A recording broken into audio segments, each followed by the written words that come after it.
Hello and welcome to the Society with Fatima Shaheen at PTB World. In today's world where we do see beauty being judged with perhaps the filters people are using on their pictures as opposed to what it is in its raw and unfiltered self, what is very important to sit back and then analyze is that how do we as a society then define beauty? At one end, we do see that Pakistan's beauty industry, Pakistan's aesthetic industry, and definitely Pakistan's fashion industry has undergone a very powerful transformation. But the question then remains, which is that how real and how genuine is this very transformation? And that is something upon which we'll be shedding light today. We'll not only be talking about the latest beauty and fashion trends in this regard, but we'll also be talking about the very notable changes and transformations that such industries have actually undergone. At one point, we do appreciate the fact that at least to the extent of entertainment industry, we do see more diversity, more inclusion. We also see greater acceptability of females, especially those who might not typically comply with Pakistani beauty standards. But at the other end, we still do come across a lot of female celebrities who might complain that they have pressures more than one, especially if they are seeking to get important and stronger roles, that too in Pakistani dramas. How do we see these pressures actually impacting our very notions of beauty, that too as a society at large? That is also something upon which we'll be shedding light. In this regard, we'll also be talking about the opportunities and challenges for younger models, male models particularly, or even actors in that regard, and how do we compare and contrast all these pressures which then exist on males particularly too. Moving on, we'll also be talking about the changing contours of Pakistan's aesthetic industry and how over a period of time we have seen that evolve. At one end, again, we appreciate the fact that aesthetic industry has definitely helped us perhaps better embrace ourselves, perhaps in a more beautiful manner, in a more enhanced manner. But at the other end, what we cannot ignore is also the fact that it has in ways more than one actually amplified our insecurities too. How does social media impact one's notion of beauty, and why is it so important for educational institutions to actually very proactively educate young people about the importance of body positivity? This and much more we'll be talking about on today's show. And to do that, let me introduce you to an extremely eminent panel. My first panelist for today's show is Dr. Kamran, who's an aesthetic dermatologist. Assalamu alaikum, sir, and welcome to the show. Thank you so much. Thank you so much for joining us, Dr. Saab. Alongside him, I have Omer, who's an influencer. He's a model, he's a stylist, and he's also an actor. Assalamu alaikum ji, and welcome to the show. Thank you so Thank much you for joining us, Omer. My third panelist for today's show is Ms. Fatima Omer. She's a fashion designer. Assalamu alaikum ji, and welcome to the show. Thank you for having us. You're most welcome. And via telephone line, we'll be joined by Ms. Rukhma, who's an actress and she's also a model. Assalamu alaikum ji, and welcome to the show. Thank you for joining us. Now, before we start the discussion on today's topic, let's have a look at this brief report. The standards of beauty in the entertainment industry are evolving, moving from rigid ideals to a broader, more inclusive celebration of individuality. Today, diverse faces, body types, and backgrounds are being welcomed on screens and runways, redefining what it means to be beautiful. Young actors and models are beginning to find space based on talent, personality, and authenticity, not just appearance. The aesthetic industry, when approached responsibly, is also shifting toward enhancing confidence and natural beauty rather than creating unrealistic pressures. Most importantly, there is a growing movement to educate young minds about self-worth and body positivity. Through social media, schools, and campaigns, the message is clear. Beauty is personal, and every individual deserves to feel proud of who they are. With empathy, awareness, and representation, Pakistan's creative industries are embracing a future where real beauty shines inside and outside. Welcome back from the report. Rukhma, I would like to start the conversation with you. So looking at the entire notion of beauty, more so from the viewpoint of being an actress and a model yourself, what are the changes, what are the shifts that you have seen? For one, we do see that now over a period of time, at least to the extent of looks and at least to the extent of embracing natural beauty, we now see, more and more women being accepted, which perhaps might not comply with the traditional and conventional beauty standards. that too in Pakistani dramas and to some extent films too. But looking at this from an insider viewpoint, what do you feel have been the real, dynamics of this? And do you feel that, if we have moved towards you accepting more diverse and inclusive body types and skin tones, this shift is something which can deem to be real and powerful, or is it something which is then, perhaps that we are looking at very superficially? So how would you comment on this? Well, I do believe that there has been a transformation over the past few years in the way that women are represented in Pakistani dramas as well as in cinema. There is no doubt a shift towards representing more strong headed and empowering women who are ambitious about their careers, who are no longer coming under the pressure of their mother in laws, who can speak for their own rights, who can take a stand for themselves, as compared to the old times where women with conventional beauty standards were mostly playing the roles of those naive, submissive beings.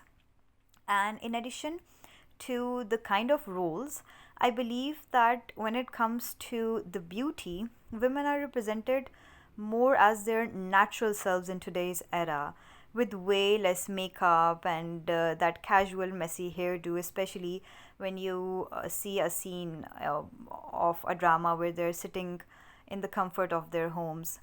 So, yes, and contrary to today, in the old times, they were shown waking up with this straight hairdo and contour chin and full eye makeup. But I would still say that this shift is something that has not happened to a great extent. There are still numerous serials where we see more fair skinned women with those conventional features, fair skin, big eyes, innocent looks, being the victim and crying over it. And I have also experienced that there are many people who still prefer actresses who have these kind of conventional features. So overall, I do see an evolution, but I think it will take many more years for the industry to make this as a norm. That's right, Ms. Rukhma. But the good thing is that slowly and steadily, at least we are trying to get there. Dr. Saab, I would want you to comment on this more so from your vast experience of actually treating celebrities and actresses per se. So when we do talk about this from the viewpoint of your field, that is being an aesthetic dermatologist, sir, so how do you see the beauty standards evolving? Do you feel that people now, they are more open to being more perhaps confident in embracing their true self along with their insecurities and their imperfections, or do you feel we are still in that rat race to actually look like our favorite celebrities? So how would you comment on that? First of all, we need to differentiate between standards and trends. See, standards of beauty have always been the same. Right. There is no other thing about standards. You have the same thing, the same features, the eye, nose, lips, jaw. What else is there? But the trends change. Right. Big lips, small lips, nose being sharp, contouring, high cheekbones. These are different kinds of trends that evolve over the time. And these trends are created by either somebody as an influencer or as a celebrity getting that thing done and people going into that rat race. See, the attention span of people has changed now. Right. I remember I am from a time when there was one TV channel and we knew what to watch. Today we have got hundreds of them. That's so true, sir. And we are just skipping through them.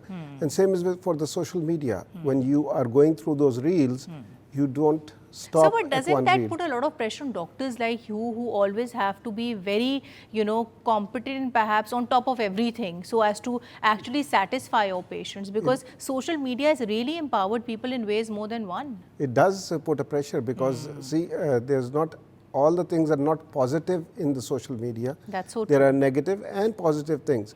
And when someone comes and says that this is the picture and I want to be like this, that's the most difficult thing to do because everyone has their own distinct features. Very true.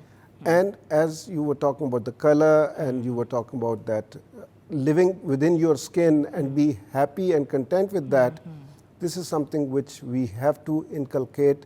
We have to make people understand that whomever they are, whatever they are, They have to be happy That's within so that true. thing. And sir, I think here doctors like yourself have a very important role to play. It goes back to patient counseling, and personally I feel even schools, educational institutions, we need to start teaching our kids about the importance of embracing body positivity too. On which I'll come towards you, Omer, and I would want you to add to this. But from your perspective of being a young model, influencer, and of course an actor too. So when we do talk about the beauty ideals and the grooming ideals changing, that too particularly for men, how do you see that changing? There was that time where perhaps in our father's generation, people preferred to go with more conservative and more formal clothing. But what about now? Now we do see younger men like yourself being more experimental with regards to the colors they wear, with regards to the prints they are actually, exhibiting. So how would you comment on that transition? First of all, the biggest thing I think that adds to this is the social media influence. With that age gap between us and the generation that our fathers grew up in, we are exposed to a wider, huge audience. We are literally step on step with everything that's happening around the world. And also, right now, currently, Pakistani kids or people from the subcontinent, we're taking ownership of all the colors that our heritage gave us with, right? So we're also coming to terms with that, a lot of it. And also, we feel that it's time that, we think about these things, and, it's more than just a piece of clothing. It can be self-reflective of so many things, or right? one's identity, On one's identity, culture. exactly, one's culture. And culture is something that, we're blessed with something that is so colorful, that's so vibrant. And we see more and more younger people now very actively embracing it too. Definitely. Even if you look at this from a regional perspective, more young people are open to experimenting with their fashion choices and actually embracing regional choices too. Exactly. Madam, I would want you to add to this from your own perspective. Now we are talking about fashion choices and the way we have seen those evolve. But do you feel that fashion designers like yourself, they in themselves are more open to perhaps giving, space to women, or even for that matter men who might not conventionally comply with the beauty standards? We do know that, some designers perhaps might still be very particular about the kind of models they pick so as to showcase their collections. But do you not feel that, we've moved past that time where even designers like yourself, if you give people with, wearing kind of beauty a chance, that would actually reflect very well on your brand too? Exactly, I totally agree, because there are so many skin tones and body types which should be included. We have to work on inclusivity basically. So, like different body types, skin tones, and we are like Omer said, the subcontinent is full of different color tones and body types. So, if the more I think we include those, you can show that our clothes can look good on every body type and skin tones. So, you are including a wider audience into your the collections we present. Right, and off late I remember seeing quite a few dark skin models actually being featured on the covers on covers, so many fashion magazines, that too in Pakistan in this way. Pakistan. But what about men? Do you feel that men get that leverage here? But of course somehow I, at least as a female, feel that maybe the pressures on women, they are more as compared to men. Would you agree with me on that? I would not fully agree to it, because when it comes to specifically the modeling agency in Pakistan, we still feel that we're a lot more inclusive when it comes to women, because we're giving people with as they're not as tall as they might be back in the day. They might not be as thin as back then. But with the males, we still feel like they have to be that ripped. They have to even if they have like a dark dusky skin, they have to look a certain way, or they have to present themselves a certain way so that they fit in a center, like a box. So you feel that at least with women we don't have those double standards, which perhaps many females might not agree with you, that they feel that women are age shamed more, they are bullied more with regards to their weight, with regards to their age, and so many other things. Dr. I would want you to add to this, but most from your own line of work. Now we do see this growing trend of more and more social media influencers, even celebrities opting for aesthetic treatments. But sir, do you not feel that this in one way at one end, yes, of course, it is empowering because everybody would want to look the best version of themselves. But it has also, on the contrary, pushed people into perhaps amplifying their insecurities. And you not feel it then places a kind of a burden on people, the masses at large, who might be very religiously following all these celebrities to get all those ideal and very expensive treatments. Not everybody can afford it, sir. So how would you comment on that aspect? We did a research just recently. It was a questionnaire-based study which we did, and we particularly asked the same questions that as an industry, whether it be us or whether it be the influencers or whether it be the makeup brands and the cosmetic industry, are we creating insecurities or sensitivities, or are we taking them away? So it's a very tricky kind of a thing which we cannot answer as such. If you want my own personal opinion on it, I think we are creating more insecurities and sensitivities than we are taking away. I would agree with you on that. And the other thing which you said, and coming from Omer's, what he was saying was, see, men in Pakistan, one is the industry, which is just a small percentage. Not even 1% of the total population. And these are the people are looking up to. But men in general, the concept is a little different than what it is with females. And I agree with what you said, that the pressures on the females are far more, because men, they would just be sunblock. What sunblock? They would not be using a sunblock. But on the other hand, they would be playing cricket and all these outdoor sports and everything, and they wouldn't be worried about it that much. I'll come towards you, Ms. Rukhma, and I would want you to add to this further. So we are talking about the changing beauty perceptions for people generally, more particularly for people in the entertainment industry today. A lot of times we have come across actors and models complain that one way or the other they are pressurized into seeking cosmetic enhancements so as to look perhaps a better version of themselves and to get perhaps better lead roles by that virtue too. So has this ever happened to you, and if it did, then how did you tackle with such societal behaviors and societal attitudes? So how would you comment on this from your own first-hand experience? Well, of course there was a lot of pressure to fit in. I mean, I had been told multiple times by so many people to get lip fillers because I have thin lips, and those big plumpy lips, they are in trend. Similarly, I had been told to get an eyebrow lift. I had been advised to get an under eye filler because I have fine lines underneath my eyes. Yes, there was a lot of pressure and comments, and initially these comments did make me a little depressed and insecure about my appearance. But then I realized and understood that there is no purpose of paying heed to these comments, and I should be the one promoting realistic standards of beauty rather than the idealistic ones, so that the girls in the young generation who look up to me and follow me, they can see what a natural face looks like, and they can learn to be comfortable in their own skin. So despite of the fact that many colleagues of mine, they go through these aesthetic procedures on daily basis, and despite the comments that I face every day, I decided not to do any sort of alterations to my face, and I always promoted realistic standards of beauty. Even on my social media platforms, I often upload pictures where I'm without makeup, where I'm without any filter, where one can see my skin texture, one can see my lines, one can see my acne marks. This is to let the people who follow me learn that, be comfortable in your own skin, be happy with who you are. And let's face it, the people who are advising you to get these treatments, they are the ones who are later on talking behind your back that, oh, look at this girl, look how much work has she done on her face, what a plastic. So yeah, not worth it at all. Right, Ms. Rukhma. I'll come towards you, Omer, and I would want you to directly respond to that because I think you would have your own male perspective on this.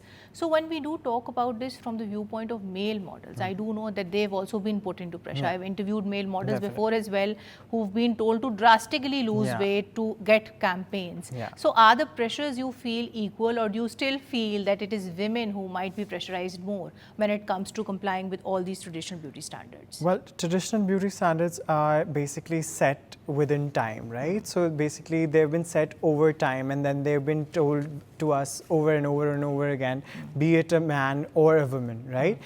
But they are different. They are different, like differing from women to men, but they are staying constant, right? And like we try to be this inclusive, set of beings that are promoting healthy things. But at the end of the day, this is what the audience also somehow wants to see, because it's also like a vice versa thing, and it's like it's a domino effect, of course, right? Because then only you will get casted, then only you'll be liked by the audience, then only you will be fitting in their box, so that then you will be the perfect picture Although of that. that's not true, because if you are to go over this statistically, we do see, at least to the extent of females, I can comment, that women who don't have those ideal, typical, conventional Pakistani beauty standard features, they are still getting lead roles.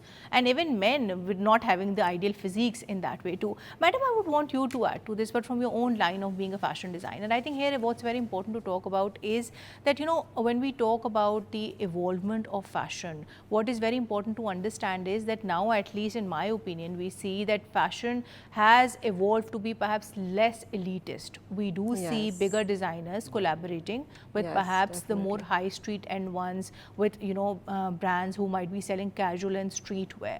So how do you see this fusion then, in the larger picture, impacting Pakistan's fashion scene? Yes, definitely the fashion is not now just for the elite, because you can see, because of the social media and everything, it's like a trickle down effect. Now what a high-end brand makes today, I think for the next day it's imitated by a high street fashion brand. True. So it's available to everyone now. So I feel that now everybody is, fashion has become very, very accessible. It's like just a click of a button away. Right. So you see everything. Today something which is released abroad, you can see it now, and people obviously follow. Right. And something which is affordability also comes in. So something which is not affordable to a certain class of people, the trickle down effect comes. Fast fashion makes it more affordable to them. Not only fast fashion, but in addition to that, I've seen that there's also growing popularity of perhaps there being greater prominence or popularity of rural fashion trends, of regional fashion trends, because there was this time typically where Lahore and Karachi used to be the typical fashion trend centers, and now we see that that entire concept of fashion that has completely diversified. Exactly, I agree, because during and after COVID, you would see that these social media pages of women and other people, they're operating from small villages and cities of Pakistan, and they're come forward and they have beautiful, lovely arts and crafts and things which they're selling, and they're doing very, very well. All the Balochi embroideries and the Sindhi and the ajrak and our chicken curries from Bahawalpur. I get embroideries done from the southern Punjab women, the underprivileged ones, and they have their own pages now, and they have their they're selling stuff online. So it's a great change. Definitely, and something which should be further welcomed. Definitely, definitely. So the women are empowered, and so are other people. They, these things, and they need to be nurtured also, because we can't let our beautiful arts and crafts die. Of course, and that is something which is actually making us all proud internationally too. I'll come towards you, sir, and I would want you to add to this further. So we are talking about the changing dynamics of Pakistan's fashion beauty industry. Sir, but talking about this from the aesthetics viewpoint, I think what is very important to then talk about is that yes, we do understand that aesthetics is that one industry which actually helps people perhaps look a better version of themselves, but we cannot also ignore the fact that this perhaps might come with a sustainability cost. World over, we do come across this debate that perhaps the kind of aesthetic procedures people are indulging in, even the products that they are using, they might not be so eco-friendly.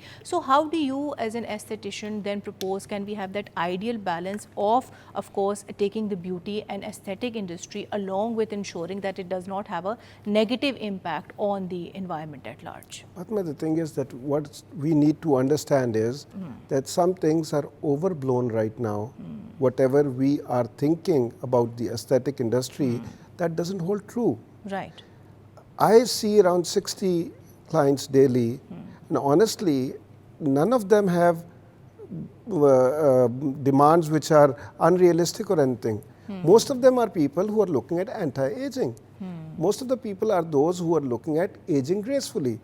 What my colleague from Karachi, she said, I partly disagree with that fact as well, because honestly, the celebrities who come to me, at least, they want it to be natural, because camera is very unforgiving. I agree with you on And that. the camera picks up small little things, and honestly, their directors don't tell them that you need to get this done.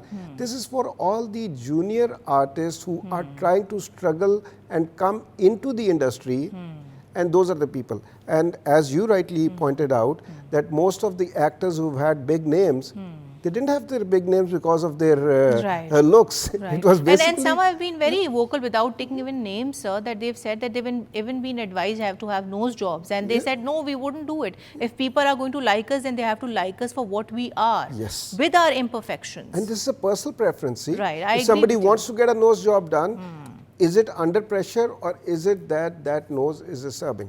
Now, there is what we need to, as an aesthetic dermatologist, physician or doctor, what we need to define is that, is this a dysmorphia, which is a disease? True. Where someone is looking at the mirror a lot and trying to see that and finding out imperfections in themselves? Or is it somebody who just wants to come and say that, look, I want a good anti-aging, I want my wrinkles not to be there, and I want to age gracefully. That's so true. Most of the people who are coming to us are with that intention. So, but then I feel that again, a lot of people fail to understand this fact that it's also a lot to do with genetics. And you would agree with me on this from a purely scientific medical viewpoint. So, but why are more and more younger people actually opting for this? Because I was going over this research which indicates that now, you know, more and more teenagers in Pakistan, they are very actively opting for chemical peels, for laser treatments. Why is that the case? And this was not so at least a decade ago even. The reason behind that is us as an industry. Because what we are trying to do is we are trying to educate the people that the earlier you start skincare, the earlier you are going to start seeing benefits.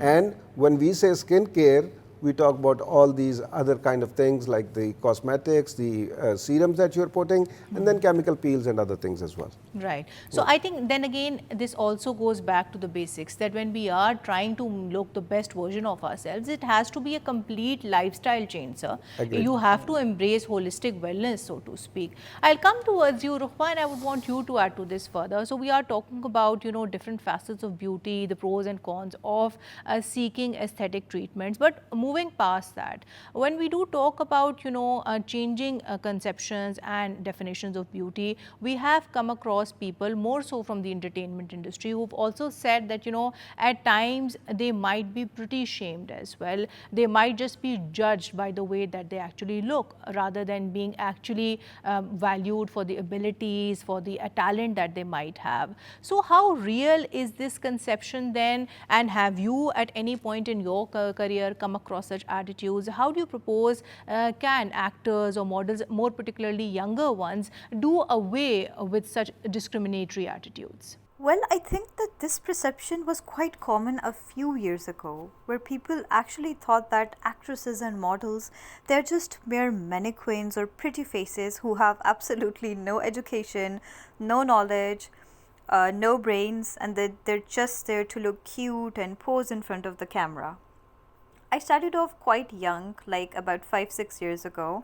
I was still studying at that time, and during my initial days of modeling, I remember there was a shoot in which I told the photographer that, you know, this hairstyle is just not suiting me. I know what looks better on me, so what if we try that? To which he responded very rudely that, you know, you're just a model, and a model means a mannequin. Your job is to just wear the dress and pose. You do not need to use your brain. And I was quite offended by it. First things first, they think that a model does not have a brain.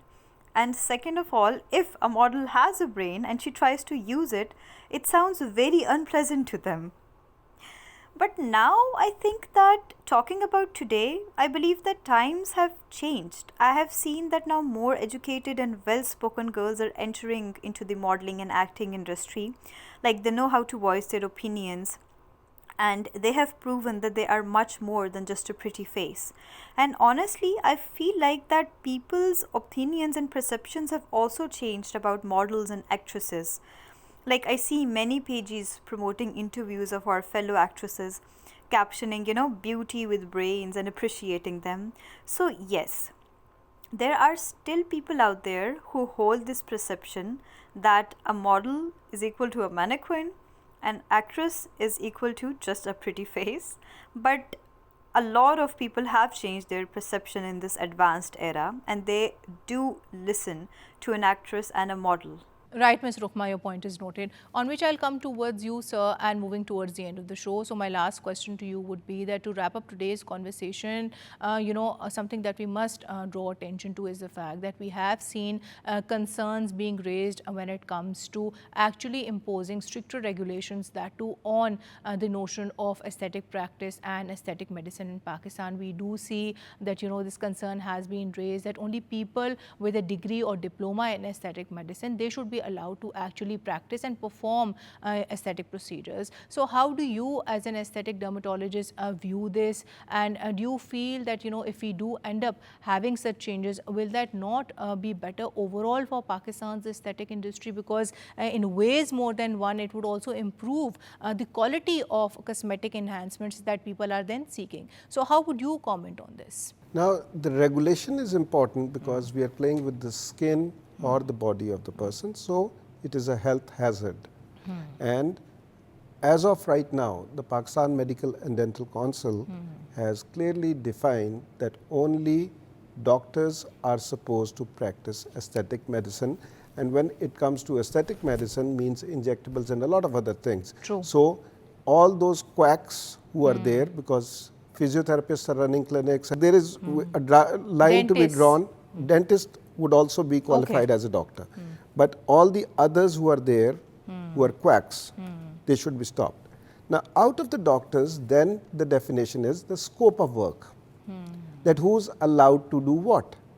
Now, a gynecologist would understand the gynecological side of the woman better than I would be understanding, and that is where cosmetic gynecology and all that, this is something which they can be able to practice. That will become relevant. Okay, so dentists have read the face and the anatomy of the face and everything, so they can, but the scope of work needs to be defined, that a dentist should not be allowed to do skin treatments. Right. Because skin is something which is only which we are qualified to do. Qualified to do that. So this is being defined right now. Right now there's a crackdown being done by the Punjab Healthcare Commission, and they are going into clinics and seeing who's qualified and doing what. And one or two organizations, as far as the doctors are concerned, are in negotiation with PMDC to qualify and make the scope of work available. Right. So hopefully very soon we should be seeing some very interesting things happening. Right. And a lot of shutdown of these quacks and a definition of the scope of work for the doctors as such. Right. And sir, that's very important, because a lot of times patients, they actually end up injuring themselves or suffering injuries from all these Botox and fillers. They have completely deformed faces because they are going to quacks. And this was a much needed regulation. Yeah, and then the other thing is the price thing also. Right. See, True. if I have a good more than a decade experience and I am more qualified and everything, definitely I have to look at what I am providing and at what cost I am providing. But if I am going to be compared with a quack sitting out there, of course, so it will be a very unfair comparison. And that's true, sir, for every profession. Even lawyers who are more educated and greater experience, they charge a greater fees as compared to others. So I think that's a very fair recommendation that you've made. I'll come towards you, Omer, and before we conclude today's show, I think a question which I would want to put to you before we wrap up today's discussion is the fact that you have that experience of having worked in the theatre. You're a theatre actor as well, and theatre, as we all understand, has that element of raw, unfiltered beauty. So how would you compare and contrast that notion of beauty to what it is now as we see it in Pakistan's entertainment industry, or even on the fashion weeks or the runways, so to speak? Okay, well, definitely what we have to speak about is that being a theatre kid, I come from that school of thought that whatever you have in you, be impulsive, do whatever you can on the stage. The audience is there to love you for you, right?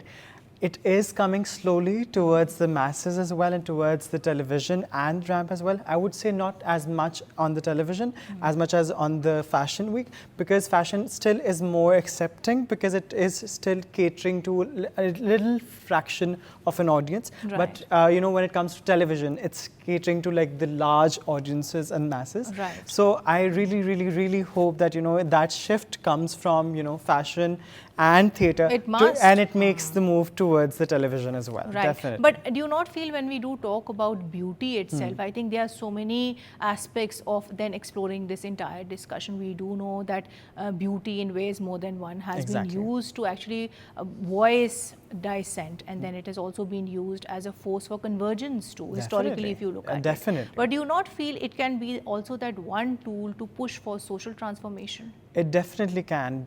Beauty in itself is a very powerful tool, and people who know how to use it, and you know, setting the right standards is something that can be done with the, you know, with this influence. And people who sit at these platforms and, you know, who have these platforms with them and can talk about different kinds of beauties, that is something that should be appreciated, and that is something that can start a conversation. Right. And with that conversation only we can see that change. Right. I think that's very beautifully put by yourself. I'll come towards you, Ms. Fatima, and moving towards the end of the show. I think my last question to you would be regarding the changing dynamics of Pakistan's bridal, you know, choices. Now we have seen that, at least to the extent of the younger people, we've seen a radical change now, with people very openly encompassing, embracing, you know, perhaps more minimalistic kind of clothes. Some are even opting for more sustainable choices, and others we see that they are very open to even renting out their bridal codes in the interest of sustainability. So how do you see that part of Pakistan's fashion industry overall changing, and how do you feel will that in turn actually impact our, you know, long-term preferences when it comes to fashion, styling and grooming overall? So I would agree and not agree actually, because our culture is very all about maximalism also. Okay. It's very opulent, very grand, and we are about, like, our fabrics are so rich, like jamawar, silks, velvets, and then our Zardozi work is known all around the world. The kind of stitches we have and everything, this is something admired by people all around the world. They pick up our pieces and see them up close, because they haven't seen something so grand. Right. So I feel brides, yes, I think there are two school of thoughts, I think, running parallel. Some brides, because, you know, every bride wants to tell her own unique story when she's becoming, and that's her one special day that she wants to look the best. And I think it happens in lower income brackets also, not just the elite. That's and so true. It happens, I think a bride wants to be a bride. Yet, you know, like, and I've done that for my own daughter. I've revamped my wedding outfits for her. And she was like, she was appreciative of that. And a lot of people actually do that. A lot it's just of people not just are, to yeah, save yes. cost, it's also to actually Something- hold, or to have that fusion of Sometimes it tradition has with modernity. emotional value to that, to have that sentiment course. also to that. But then, yes, I've seen people who say that we just want to wear it for one day, so why spend so much and just rent it out or make it a very simple outfit. So I think these two thoughts are running parallel, and I think as we progress, and I think it'll take a lot of time to change that mindset. And I think that is something that we equally observe when it comes to that entire sustainability debate as well, because there are some people who are very open to it and some people who might not be so open to it. Even world over, if you see, without taking names of any big brands, even when they are going sustainable, they perhaps might not be very open in declaring it, because they feel that, you know, when it comes to the fashion scene, going sustainable, going green might be kind of boring for so many people. So I think there are so many ways to look at it, but yes, of course, I appreciate your point. We are slowly and steadily getting there.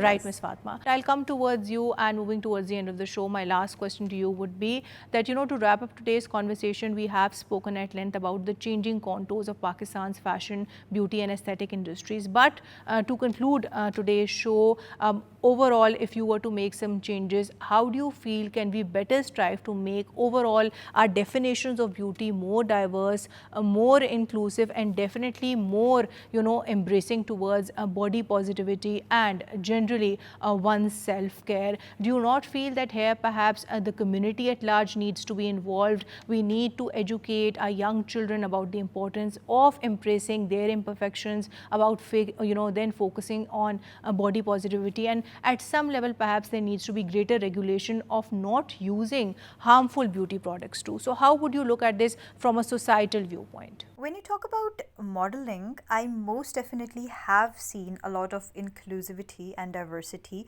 over the past few years. There have been many brands that have promoted body positivity by hiring models of different body types, of different skin tones, of different variable facial features. They have also launched campaigns in which they have shown cultural diversity across Pakistan. But I believe that it's still once in a blue moon thingy. And I believe that it's just restricted to certain campaigns and just a few brands. Overall, the standards of modeling, I think, however, they are the same. Like if a newbie enters into the industry, she would still be advised to lose weight, to do some face alterations, to, fit into those modeling standards. When it comes to acting, I believe the case is somewhat the same. Like over the years, we have seen inclusivity. Females of different body types and skin tones, they are casted in very good roles. But still, there are production houses who would prefer that fair complexioned girl with big eyes and innocent looks.